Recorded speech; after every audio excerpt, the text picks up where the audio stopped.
Hola, ¿qué tal a todos? ¿Cómo están? Bienvenidos a mi canal. Recuerden que este es un canal de arte, de filosofía, de cultura y de muchas sorpresas más.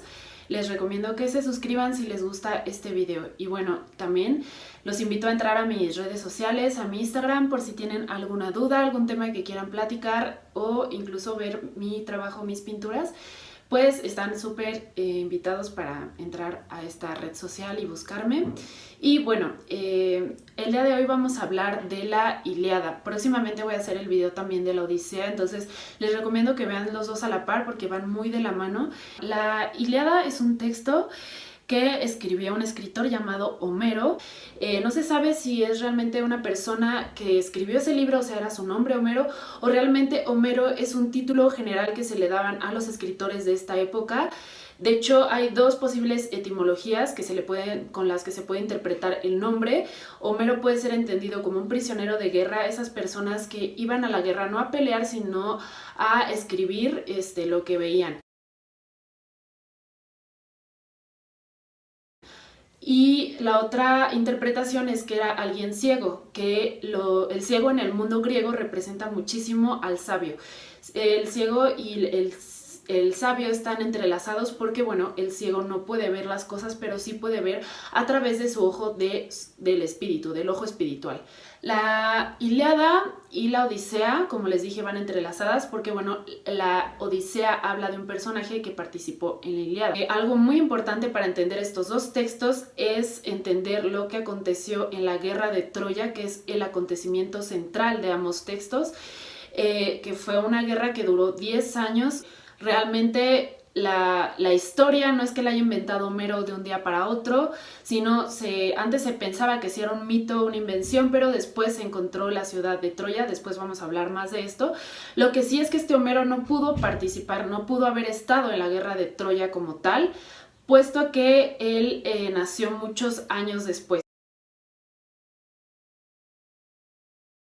La gente puede pensar que cuando hablamos de Grecia hablamos de un solo estado, de un solo reino como tal, pero en realidad es que Grecia en la antigüedad estaba dividida en muchísimos estados diferentes, eran diferentes pueblos, aunque sí tenían un mismo complejo cultural, realmente eran diferentes pueblos con diferente forma de gobierno. Entonces, pues sí, los griegos son una civilización que en su momento de auge se expandió por varias partes y una de las formas en las que se expandió fue hacia Asia Menor, pero esto va ocurriendo a través de las etapas de su historia, ¿no? En las etapas de Grecia tenemos la etapa minoica cretense, que es la más antigua de todas y ocurre en la isla de Creta, que estaba muy cerca de Egipto. Entonces, bueno, no tan cerca, pero estaba en medio de Grecia y Egipto. Entonces, aquí hay mucho intercambio cultural entre los egipcios y los griegos. De hecho, pocos saben que el nombre Egipto realmente se lo pusieron los griegos a los egipcios. Ellos se llamaban distintos a sí mismos. Pero los griegos siempre habían sido admiradores de los egipcios. Los egipcios eran una civilización que dejó muchas huellas en los griegos. Entonces, en esta etapa minoica estaban absorbiendo todo este conocimiento de los egipcios, pero a la vez dándole su propio toque, ¿no? Entonces vemos en las pinturas estas similitudes. Después, la siguiente etapa es la etapa micénica, que la etapa micénica es donde ocurren los acontecimientos de la guerra de Troya. Vemos que la guerra de Troya, pues en la historia ocurre a causa de una mujer hermosísima, pero la realidad es que más seguramente tuvo que ver con cuestiones comerciales, porque desde épocas muy antiguas el hombre intercambia recursos, intercambia productos. Entonces realmente Asia Menor es algo de paso, puertos que son de paso del comercio con Oriente. Entonces realmente es un punto muy estratégico que de hecho ahorita tiene una importancia grandísima, y en esa época pues también. Entonces pues sí, o sea, la guerra de Troya pudo haber pasado por esto, porque esta sed de expansión de los griegos, o más bien esta forma en la que los griegos pues van tomando territorios claves para engrandecer su propia cultura. Después tenemos la etapa oscura, que la etapa oscura es la que sucedió después de los acontecimientos en Troya, la guerra de Troya como tal. Sí, realmente hubo un momento difícil para la historia griega, no se tienen muchos datos. Esto es lo que hace que le hayamos puesto ese nombre como etapa oscura, porque no hay muchos datos acerca de lo que ocurrió en este periodo y solo tenemos unas cuantas cerámicas. Lo que sí sabemos es que los pueblos griegos abandonaron en muchas ocasiones sus ciudades por unos pueblos misteriosos llamados los pueblos del mar, que no se sabe aún de dónde venían o quiénes eran, pero está registrado cómo muchos griegos abandonaron sus ciudades en busca de otras diferentes por la invasión constante de estos pueblos. Algunas teorías dicen que estos pueblos eran los mismos soldados griegos que regresaron de la guerra de Troya y que bueno, no fueron tan bien recibidos porque bueno, en la historia de Troya pues vemos como una vez que regresaron los guerreros, muchos fueron asesinados o muchos fueron reemplazados por otros gobiernos. Entonces pues es obvio que se iban a enojar muchísimo estos soldados porque no les dieron el recibimiento que ellos merecían después de haber peleado en esta gran guerra.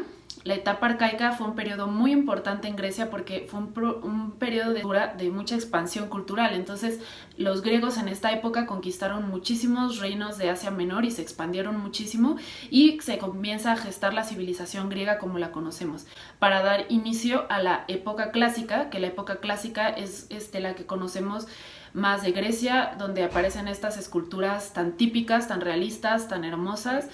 Entonces, después de esta gran introducción a la historia de Grecia, tenemos que en la época micénica, o sea, en la segunda etapa, ocurren los acontecimientos de la guerra de Troya. Y estos acontecimientos se van transmitiendo de generación en generación por la tradición oral y posteriormente en la época arcaica, o sea, muchísimos años después, en el siglo 8 a.C., Homero desarrolla la Odisea y la Ilíada ya en escritos.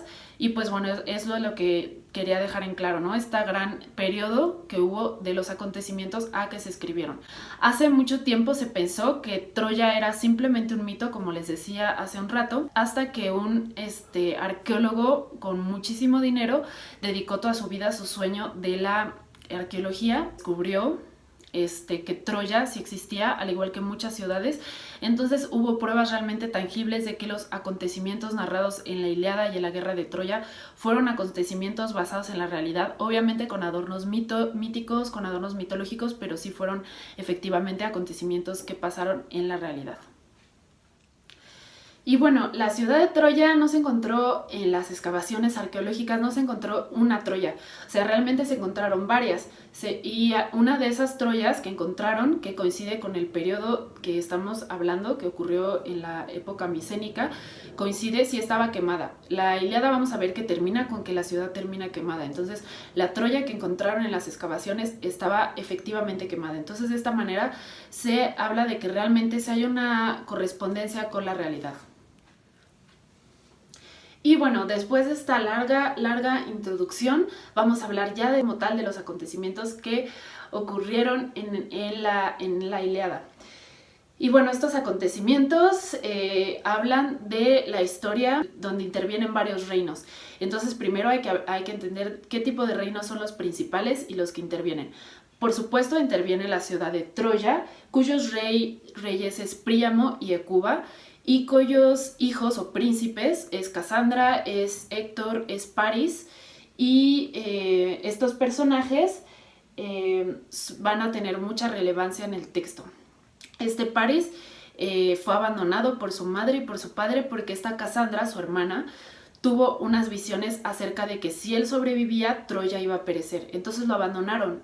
Pero encontraron un aldeano, encontró a París, afortunadamente, bueno, afortunada y desafortunadamente, y de esta manera sobrevivió.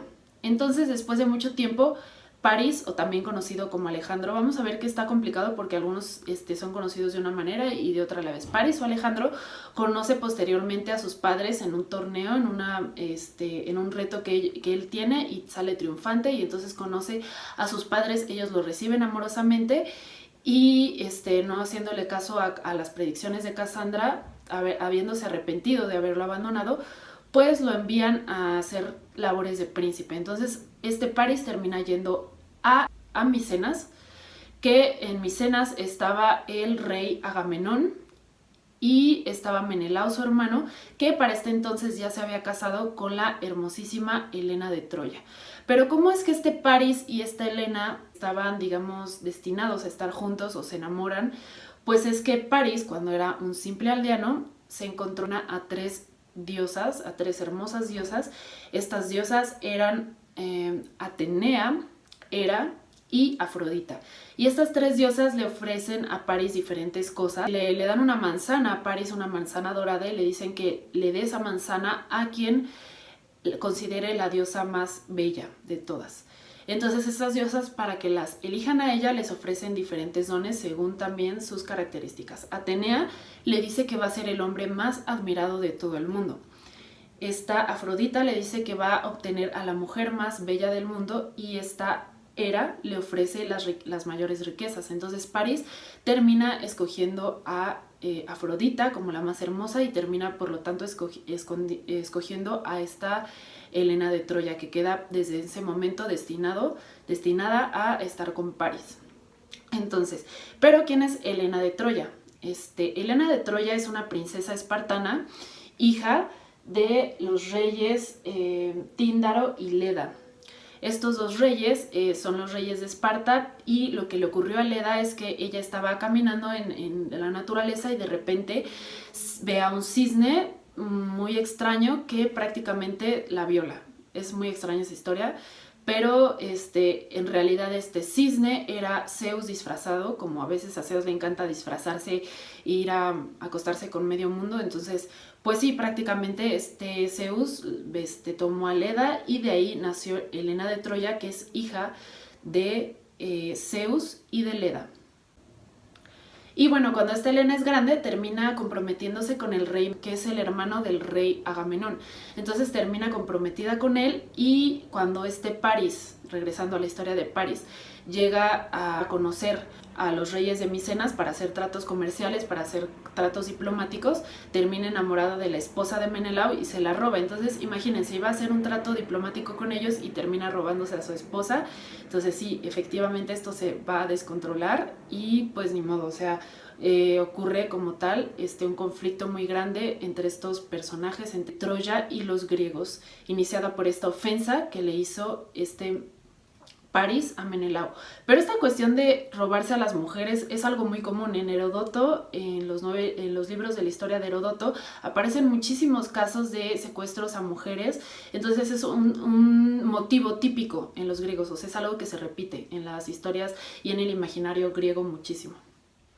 Y bueno, otro rey importante es Odiseo, que Odiseo en la Ilíada va a tener un papel muy importante, pero sobre todo en la Odisea, que va a ser el héroe que va a continuar. Odiseo es un rey de Ítaca que, bueno, participa en la guerra de Troya y es el que planea. Es un rey súper inteligente, es un héroe muy astuto, y él planea la construcción del caballo de Troya, y de esta manera termina venciendo en la guerra más adelante. Entonces Odiseo también es un personaje muy importante de la Ilíada. Y bueno, por otro lado, tenemos a los héroes de la guerra de Troya. Y estos héroes, pues vemos que son muchísimos y van a tener diferentes papeles en esta guerra. Cada uno tiene su personalidad, cada uno tiene sus virtudes. Y bueno, vemos que la Ilíada no es una historia muy sencilla porque tiene muchísimos personajes, pero se centra mucho en un personaje que es Aquiles, y que Aquiles es hijo de una ninfa Tetis. Que la ninfa Tetis es una mujer muy poderosa, hija de Poseidón. O sea, todas las ninfas son hijas de Poseidón, del rey de los mares. Entonces Aquiles también es un personaje como divino en cierto sentido, tal como Helena de Troya. Y esto nos habla de que, bueno, en la historia de la Ilíada hay muchísima interacción dioses-hombres. O sea, porque, bueno, en la historia de los pueblos antiguos se encuentran 3 etapas distintas. La etapa de los dioses, los mitos creacionistas. Estos mitos pues son de dioses prácticamente. Después está la edad de los héroes, que es cuando los dioses y los héroes, los hombres están súper ligados y los dioses intervienen muchísimo, incluso hay semidioses y hay mucha interacción. Entonces realmente la Ilíada en ese sentido está como en la edad de los héroes. Y posteriormente está la edad de los hombres, que es la edad aburrida porque es donde están todas las personas, pero ya no hay esa interacción divina. Pero sin embargo sí, en la etapa de los hombres sigue habiendo como respeto hacia los dioses, que al fin y al cabo interactúan, pero no de esta manera tan directa. Entonces, bueno, de hecho el texto comienza con Aquiles, o sea, con Aquiles como un personaje súper importante, como les decía. Aquiles se molesta porque tomaron a una mujer suya que se llama Briseida, se la quitaron, entonces él decide ya no pelear en la guerra. Pero bueno, antes de llegar a Aquiles y de estos acontecimientos, hay que decir cómo ocurrió tal cual la invasión griega a Troya. Y bueno, lo que ocurrió es que Menelao y Agamenón convence a los diferentes reyes griegos, les decía que había muchos estados en Grecia, convence a diferentes reyes griegos de que ataquen Troya. Entonces llegan con un montón de embarcaciones y se instalan en la playa de Troya, que Troya era una ciudad cerca del mar, pero que estaba amurallada. Entonces realmente es una guerra que va a durar mucho, porque es una guerra de asedio, o sea, donde mientras estén dentro de las murallas, pues no va a haber combate directo, pero lo que sí es que los troyanos van a salir en muchas ocasiones a pelear con los griegos directamente, pero la ciudad tarda mucho en caer, Troya tarda muchísimo tiempo en caer, les digo que es una guerra muy cruenta, muy sangrienta, que tarda 10 años en terminar. Bueno, los héroes de esta parte de Aquiles, hay otros héroes, y bueno, vamos a comenzar con Héctor, que Héctor es un príncipe troyano. Les dejé aquí esta lista de los héroes que hay, y los personajes en rojo son troyanos y los demás son griegos. Son los héroes griegos y troyanos. Entonces, bueno, tenemos a Héctor, que es hijo de Príamo también. Y Héctor al fin, en un momento, se va a enfrentar con Aquiles por haber matado a Patroclo, su mejor amigo de Aquiles y su compañero. Entonces lo mata, Aquiles queda muy dolido y termina enfrentándose. Después también tenemos a Áyax, que era un héroe grandísimo, súper fuerte, que también peleó en esta guerra y de parte de los griegos. Tenemos a Agamenón como rey, que de hecho para que pudiera desplazarse de Grecia a Troya tuvo que matar a su hija. Entonces es bastante dramática también su historia. Mató a su hija para poder desplazarse a Troya porque los dioses no lo beneficiaban. Entonces vemos que aquí también hay sacrificio humano, o sea, está cañón. O sea, sí, en estas historias se narran ese sacrificio hacia los dioses. Entonces es muy dramática también su historia. Y bueno, vemos que en la continuación de la historia lo que le pasa a Agamenón también es muy trágico al regresar. Como les dije, muchos reyes ya al retornar a sus tierras no eran como tal muy bienvenidos, que digamos, porque ya otros habían tomado el poder. Y bueno, tenemos a Menelao, su hermano, que era el esposo de Helena de Troya, como les decía, y que se vio muy ofendido cuando París se llevó a su esposa. Tenemos a Eneas, que es un personaje que va a sobrevivir a la guerra. Lo que ocurre es que después de muchísimas batallas, no logran aún así dominar a los troyanos. Y entonces Odiseo se le ocurre, que es el más inteligente de todos, como les decía, se le ocurre el plan de meter a la ciudad un caballo en señal como de rendición, pero en realidad ese caballo tenía dentro a todos los guerreros escondidos, y entonces llega un punto en el que estos guerreros salen y terminan destruyendo la ciudad completamente. Y de esta quemazón que hubo en esa ciudad, sacaron y quemaron la ciudad. De este problema que hubo pocos sobrevivientes, y entre ellos Eneas, que Eneas va a ser un personaje importante porque después de muchos años, ya en el contexto de la civilización romana, recuerden que estamos en la griega, ya después de muchos años en la civilización romana se escribe un texto importantísimo que es la Eneida, que habla de la continuación de este héroe tan importante en la Ilíada. Bueno, el Ilíada no tiene tanta presencia, tiene algo de presencia, pero en la Eneida ya va a tener totalmente el protagonismo. Entonces, pues sí, es un personaje importante también de mencionar. Y después, por supuesto, Odiseo, que es el que idea lo del caballo de Troya, rey de Ítaca, que va a protagonizar posteriormente el libro de la Odisea. El trasfondo de la guerra de Troya, pues es un trasfondo de guerra también divina, porque como vemos, inicia con el problema se inicia con París y con su elección de haber elegido entre estas tres diosas, entre haber elegido estas tres virtudes diferentes, que al fin y al cabo son deseos que el humano tiene: el amor, la riqueza y la inteligencia o el talento, y por lo tanto la gloria, la admiración de los demás. Entonces, en realidad también es una guerra de dioses, es una guerra divina. Vemos que los dioses, algunos apoyan a unos, otros a otros. Por ejemplo, Afrodita apoya a París. De hecho, en un momento cuando se enfrenta con Menelao, esta Afrodita lo salva. Esta Atenea apoya a Ulises y por lo tanto apoya a los griegos también, por haberse sentido ofendida porque París no le eligió a ella, o sea, París de Troya no eligió a esta Atenea, entonces está molesta. Entonces, al fin y al cabo termina destruida la ciudad, pero en el trasfondo hay esta cuestión divina. Espero que les haya gustado mucho este video. Recuerden que me encantaría leer sus comentarios, entonces no se queden con las ganas de comentar. Y bueno, hasta luego, espero que les haya gustado este video, nos vemos en el siguiente.